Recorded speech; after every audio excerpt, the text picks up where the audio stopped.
that I actually had to reject Sony Bravia 3 is the most important criteria for you, then I'll not recommend this TV.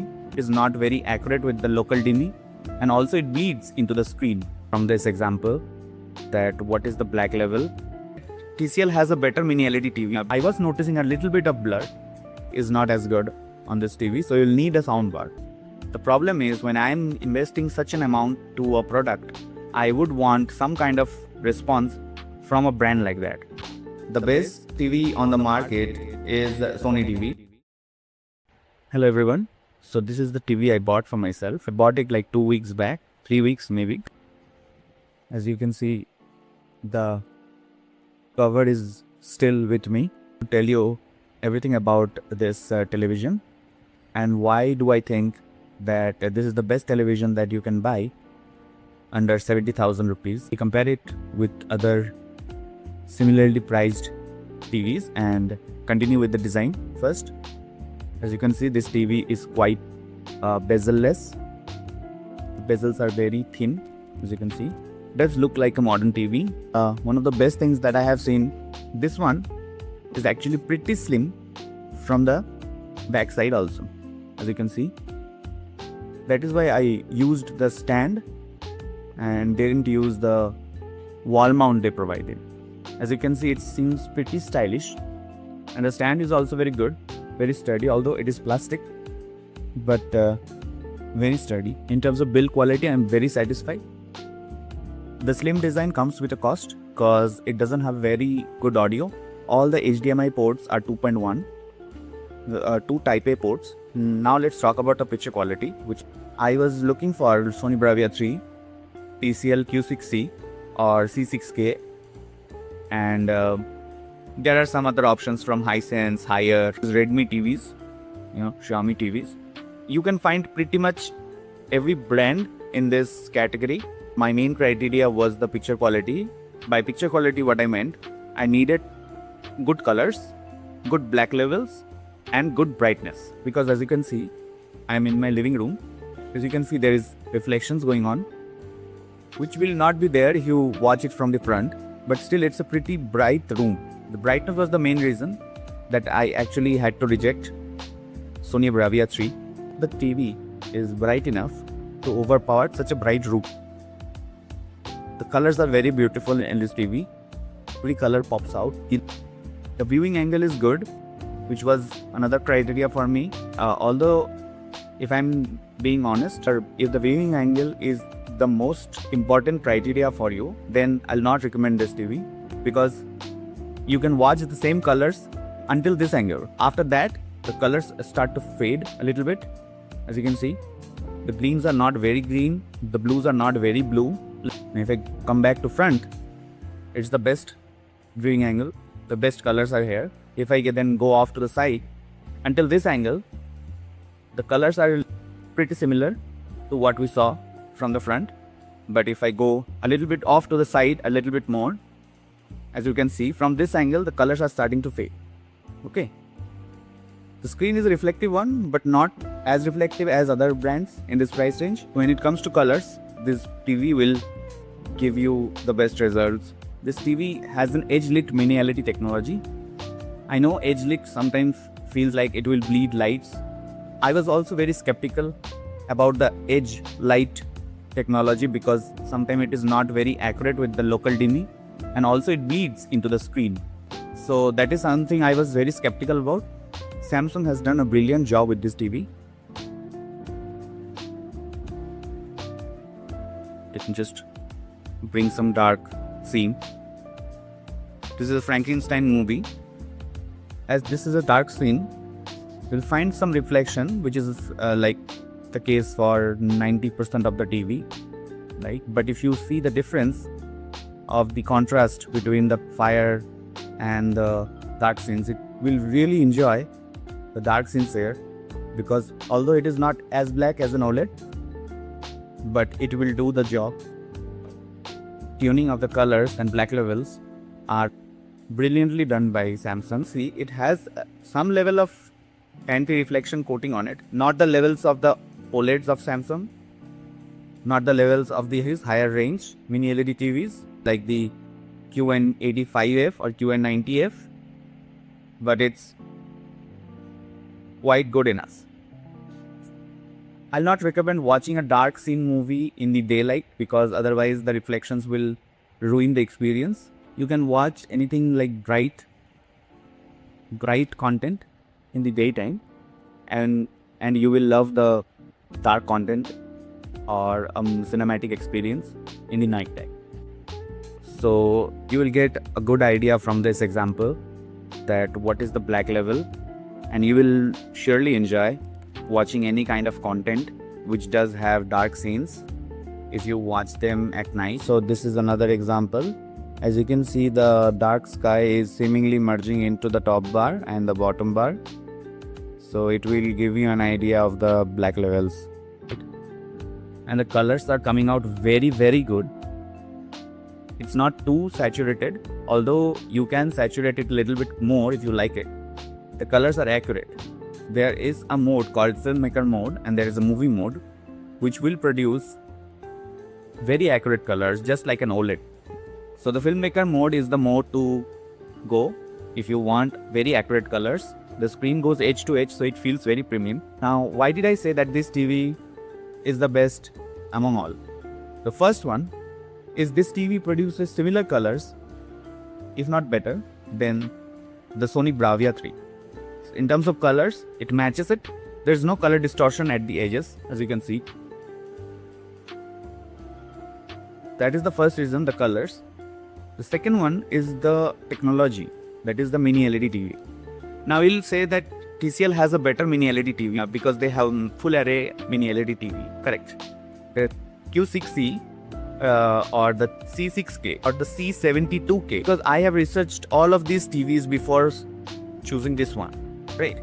The TCL C6K or C72K is better in terms of brightness, but the thing is, the colors of the TCL C6K, even the C72K, does not even compare or come close to what this TV produces.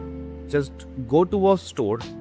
If they have a TCL C6K or C72K, just watch the same video side by side. You will understand that Sony and Samsung produce much better color in this price range.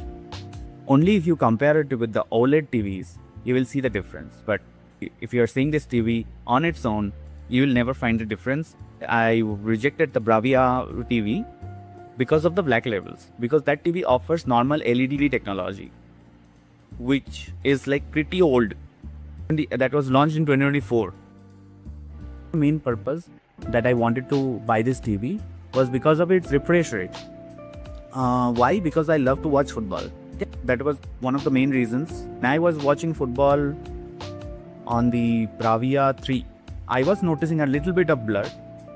A little bit of blur was there, although they have excellent motion blur control in the Bravia TVs. But I was noticing a little bit blur because they have only a 60 Hz screen. This one has 120 Hz. This one is better when it comes to watching sports. You will find absolutely no motion blur and you will see fast moving objects very clearly. You will love watching football and any kind of sports on this TV. Also supports all kinds of gaming features, good for your consoles, or even if you have a PC that you can play games with. About the upscaling of this TV, when it comes to upscaling the lower resolution content or old content, the best TV on the market is Sony TV, because they have done it for a long time. They do a great job. But Samsung is not very far away when it comes to upscaling the lower resolution content, or you can say legacy content like The Office or Friends. As you can see, the picture quality is really good. It's very clear. The skin tone is not oversaturated. The skin tones are produced very good on this TV. Apart from Sony, not that many brands can reproduce skin tones in a natural way. It has upscaled this show to 4K. Now, why did I not buy TCL? The main reason for that was the service. I have read online that many customers who have bought TCL may not get any kind of response from TCL when there is even a little bit of issue with their TVs, which is kind of a bummer because you are investing like close to 70,000 or 60,000 into a product of that brand, and they are just ghosting you after a while. And I have seen multiple reviews. You can find them on Reddit, Google, Amazon, everywhere. The problem is when I'm investing such an amount to a product, I would want some kind of response from a brand like that. So these kind of things I have never seen from a brand like Samsung or Sony or LG. So these were the reason I rejected those TVs. And if you consider all of those reasons, this TV becomes the best TV in the market that you can buy under 70,000. Now, let's talk about sound quality.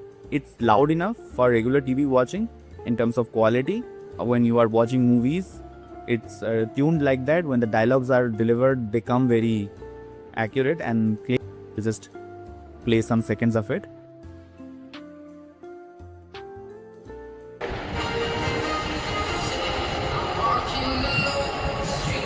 I'm just raising the volume a little bit.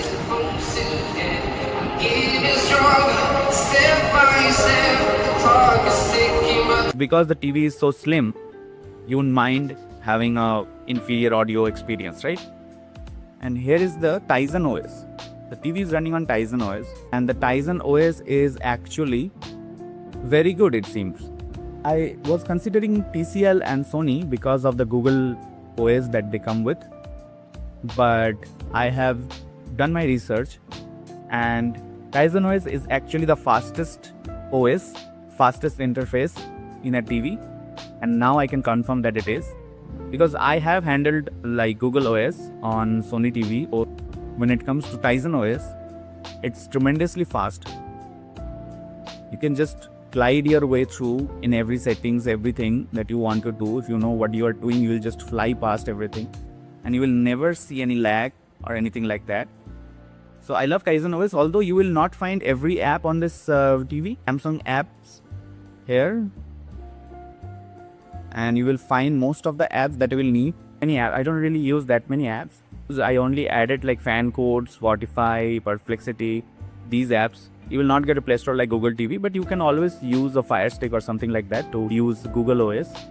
But I'll recommend to use TIZEN OS because it's very fast and you will love to use it. The Smart Things app lets you connect your phone via the same application, and you can control your TV via your phone, and also it lets you tune the colors according to the cameras of your Samsung Galaxy devices if you have them, and you can also connect other Samsung devices if you have in your home, and you can see all of them in a single place on your TV. There is this one, art.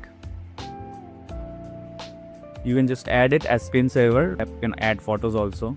You can just have it display the art, and it will feel like you are having a big piece of art on your room, which will look really good. I don't really use it because I don't really keep the TV on for the whole day. They have a wide collection of art pieces. Okay, so now let's talk about the remote. As you can see, this is a very fancy, very cute remote. It has a charging port here with the Type-C. It has a solar panel also.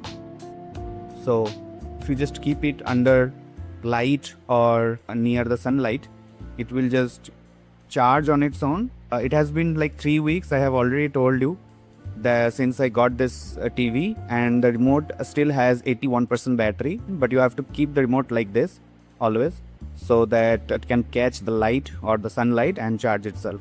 And when it comes to the buttons, you will have all the necessary buttons here. The home button, back button, the volume buttons are very cool. Like you see, you can just push it upwards to increase the volume, and then push it downwards to reduce the volume, and just click it once, it will go into the mute. There is the channel button. It has the same functions like going up and down with the channels. It does only work with the live channels. Then you have quick buttons like YouTube, Netflix, Samsung TV Plus. If you want to use the Samsung TV Plus, Samsung has a lot of free channels with their TV. So you can just go into their TV Plus and watch live TV free of cost. Navigation button, and it's It does work very fast. It connects with the Bluetooth and just comes up very quickly, instantaneously. Like if I click this, just comes up. Everything works very quickly. I like the design of the remote. Everything that you will need, you'll find them very quickly, and then you can just, only thing that is missing from this remote is a number pad. I actually don't miss it that much. I think it makes the remote look very clean and very stylish. This was a quick review of this QN70F. If you need any more details, you can just comment and I'll give you the details on the comment. And if I think that there are too much queries, I'll just make another video based on the queries. Okay, I'll come back with another video pretty soon. So just subscribe to the channel, and thanks for watching. Bye.